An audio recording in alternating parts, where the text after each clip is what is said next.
num contrato que duraria quase 100 anos.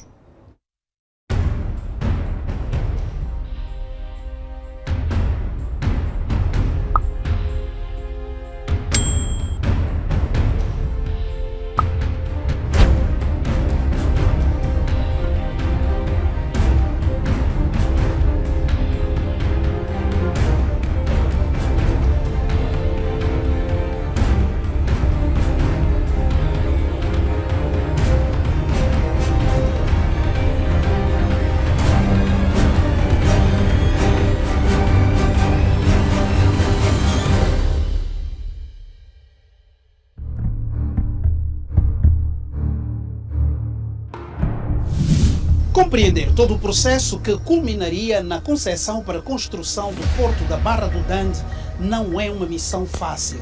É como se estivéssemos num labirinto apertadíssimo e com pouca claridade.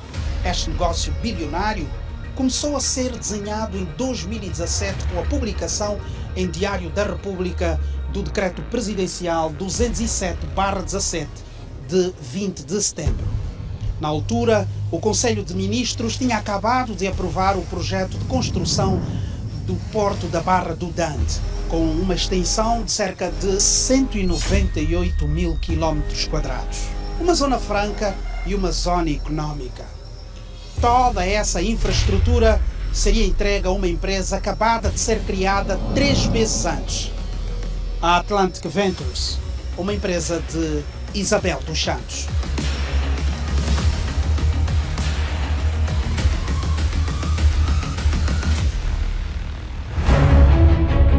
Para que fique claro, a assinatura deste decreto aconteceu 6 dias antes da tomada de posse do presidente eleito João Manuel Gonçalves Lourenço. Mas então, qual a razão para a criação do Porto do Dande? É sabido que em 2008 o presidente cessado da República anunciou das eleições, anunciou 2 grandes projetos fundamentais.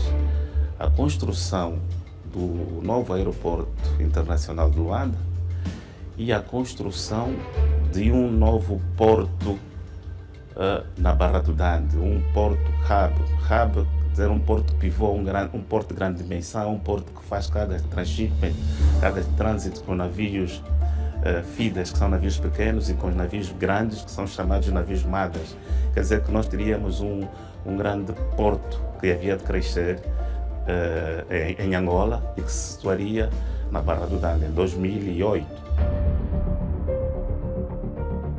O que se dizia na época era que o Porto de Luanda, com a evolução registada nos últimos anos nas operações portuárias e com as projeções de tráfego realizadas, não logrará a curto prazo satisfazer as necessidades de estiva e movimentação de cargas e descargas exigidas pelo comércio nacional e internacional. É aí que surge a Atlantic Ventures, constituída meses antes da aprovação do decreto presidencial que aprova o projeto de criação do Porto da Barra do Dande. A Atlantic Ventures, Sociedade de Desenvolvimento e Gestão Portuária S.A., constituída no dia 13 de junho de 2017 em sociedade anónima com sede em Luanda, na Ingombota, Rua Rainha Ginga, prédio número 177, quinto andar, com um capital de 4 milhões de kwanzas. Fomos à Rua Rainha Ginga confirmar o endereço e em busca do contraditório.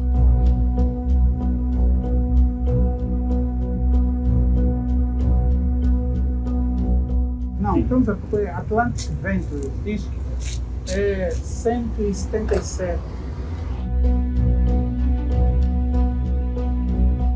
Não vejo nesse edifício.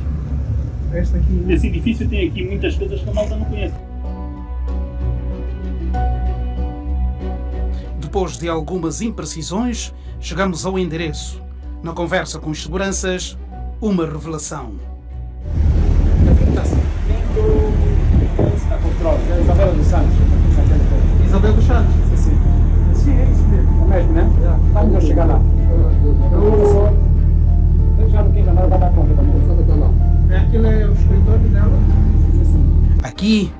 Todos sabem que a empresa e o escritório são de Isabel dos Santos. Seguimos a indicação e usamos as escadas para chegar ao 5º andar de um prédio velho, sem iluminação nas escadas, muito menos com elevadores. Situação que contrasta com uma empresa que assina contratos milionários. À porta, nada que liga o lugar à Atlantic Ventures. Quem nos atende revela que a Atlantic Ventures não funciona neste endereço há já alguns anos. Funciona aqui ainda a Atlantic Ventures? Não, o escritório não é aqui. Onde é que é? É em Talatona. Em princípio no edifício... Como é que chama o edifício da Soul Clinker? Mas já esteve aqui? Sim, funcionou aqui. A nossa investigação revela agora a estrutura acionista da Atlantic Ventures, Sociedade de Desenvolvimento e Gestão Portuária SA. 99% das ações pertencem ao cidadão Fidel Quiluange Assis Araújo, 0,25% a António Silvano Duarte e igual percentagem a Neuzi Silva Inglês Soule, António Yuri Augusto e Noémia da Luz Reis.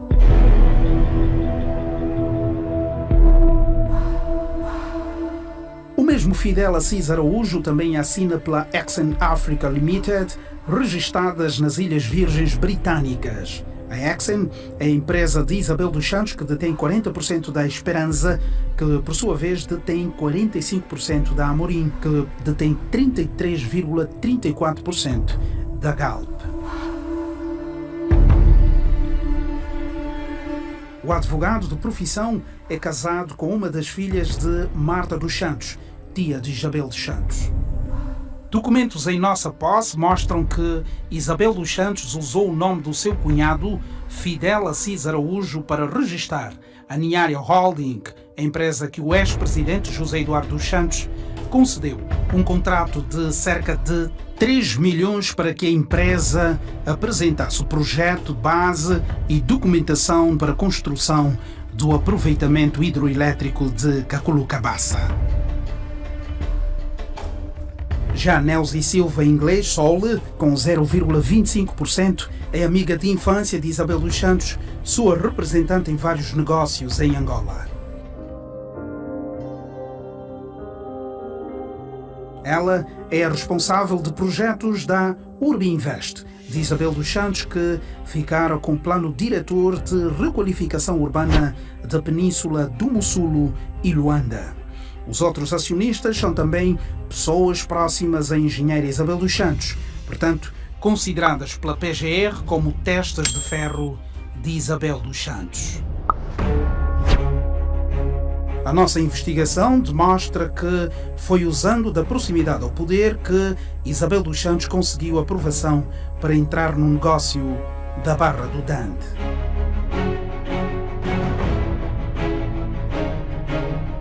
Criada 2 meses antes do decreto presidencial que aprova o projeto do Porto do Dande, segundo especialistas, por acesso a informações privilegiadas, sem experiência comprovada, deixando para trás empresas que podiam disputar por concurso público a concessão do Porto do Dande, é sobre a Atlantic Ventures que recai a escolha direta em decreto presidencial. Este projeto também dependia do Gabinete de Reconstrução Nacional e em 2017, já quando a minha gestão como Presidente do Conselho de Administração do Porto de Luanda, recebemos de facto aqui visitas da engenheira Isabel dos Santos, que veio por intermédio da Urbinvest, que veio também por intermédio da Royal Asconing, que é uma empresa de consultoria holandesa, e que veio também por intermédio de uma outra empresa que julgávamos nós que havia sido fundada em pouco tempo, que é a Atlantic Ventures. Portanto, fomos orientados pelo então Ministro dos Transportes, Dr. Augusto Tomás, no sentido de começarmos a negociar o draft do contrato de concessão para o Porto da Barra do Dande.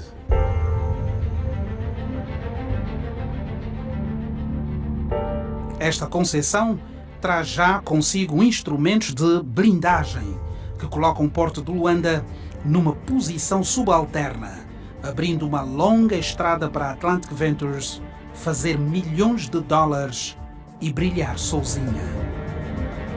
Ao Porto de Luanda, o decreto obriga a entrar como parceiro no negócio com capital social de até 40%. O Porto de Luanda, num prazo de 3 anos, tinha que deixar de existir aqui no Porto de Luanda. Fecharmos o Porto de Luanda e, entretanto, seguirmos todos para a Barra do Dande. Mas o Conselho de Administração também tinha que deixar de existir. Quer dizer, que a administração do Porto do Dande seria feita diretamente pela Atlantic Ventures. O decreto número 62/07 de 13 de agosto, no seu artigo 1º, faz referência que é constituído com reserva do Estado o terreno a ser utilizado pelo Governo para a construção de um porto, de uma base naval e de um estaleiro na nova cidade do Dande, com uma área de 197.287 km². Isabel dos Santos ficaria com uma extensão de terra maior que Portugal, Senegal, Tunísia, Grécia e Cuba.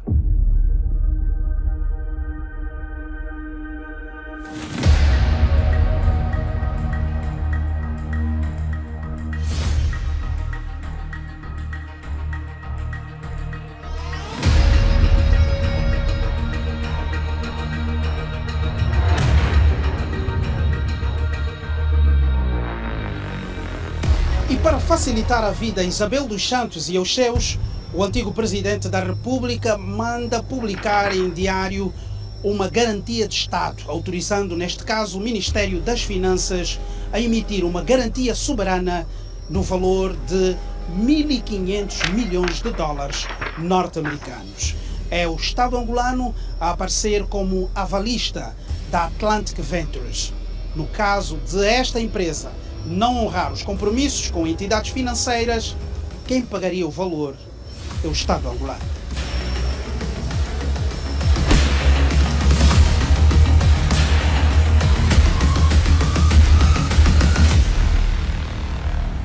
Note bem, com este valor, que também pode ser lido como 1 bilhão e 500 milhões de dólares norte-americanos, dava para construir e equipar 257 hospitais, semelhantes ao novo Hospital Provincial do Bié, recentemente inaugurado pelo Presidente da República.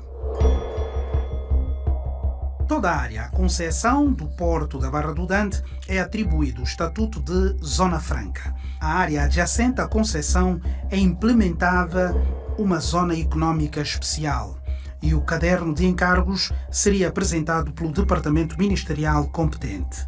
A Zona Económica Especial do Dande seria constituída por um período inicial de 60 anos. Isso quer dizer que a Zona Económica Especial estaria nas mãos de Isabel dos Santos e sócios até 2095. O Estado concedeu o direito de se construir um porto, explorar esse porto durante 30 anos. Ao fim desses 30 anos, o porto é do Estado. Mas, durante todos estes 30 anos, o Estado recebe uma renda fixa e variável do porto, bem como as taxas, e também, obviamente, participa na toda a parte da supervisão, toda a parte da autoridade, ou seja, toda a parte que é a parte da autoridade do Estado, ele continua a exercer dentro do porto, ele não se ausenta. Mas o investimento é realmente um investimento privado. Portanto, como se trata de um investimento privado, a lei que se aplicou foi a lei das concessões e não a lei da contratação pública. Regra geral, não se constrói um porto sem que se realiza concurso público internacional, porque os portos custam muito caros. Entanto, entregar a uma única pessoa, a uma única empresa, não nos pareceu correto.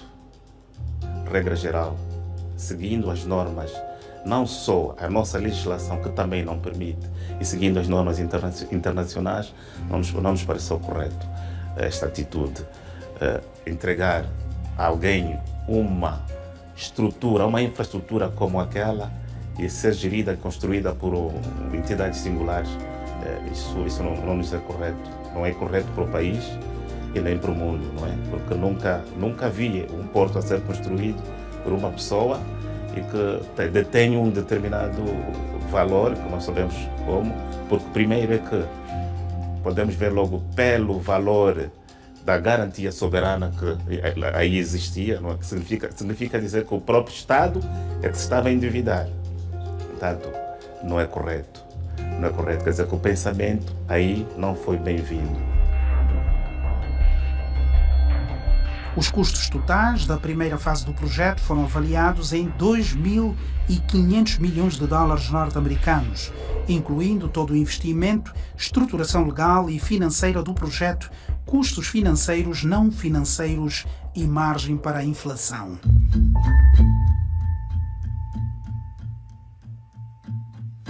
O que se previa no contrato celebrado, relacionado com a cobrança e recuperação, apenas a concessionária, no caso a Atlantic Ventures, estava reservado este direito. É a Atlantic Ventures quem decidiria sobre os valores a cobrar a título de direitos portuários e tarifa, cabendo-lhe apenas a comunicar ao Estado a título informativo.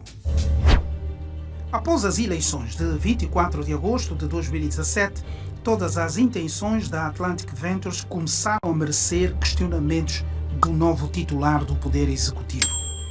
11 meses após a adjudicação, o presidente João Lourenço manda publicar em Diário da República a exoneração de Augusto da Silva Tomás, do cargo de ministro. Decreto Presidencial 157/18, considerando que o Decreto Presidencial de 20 de setembro foi aprovado mediante um procedimento de contratação simplificada, a adjudicação de construção do Porto da Barra do Dante e tendo em conta o valor elevado do investimento por realizar, o Presidente considera necessária a abertura de um concurso público internacional. E no mesmo despacho presidencial, João Lourenço usa do seu poder discricionário e manda recolher a mesa do banquete a que a Atlantic Ventures estava sentada. No artigo 1º é revogado o Decreto Presidencial 207/17 de 20 de setembro, que aprova o projeto do Porto da Barra do Dante por não ter cumprido com os preceitos legais. Doía-me o coração. Por quê? Porque são coisas que devem ser seguidas por regras. Existem regras, normas a seguir, procedimentos. Agora, entregar algo de mão beijada para depois enriquecer uns e empobrecer outros, o país é que estava a afundar-se. Desculpa-me lá, mas eu sou muito frontal a isso e eu digo, doeu-me o coração. Mas, felizmente, agora as coisas estão claras e ultrapassadas.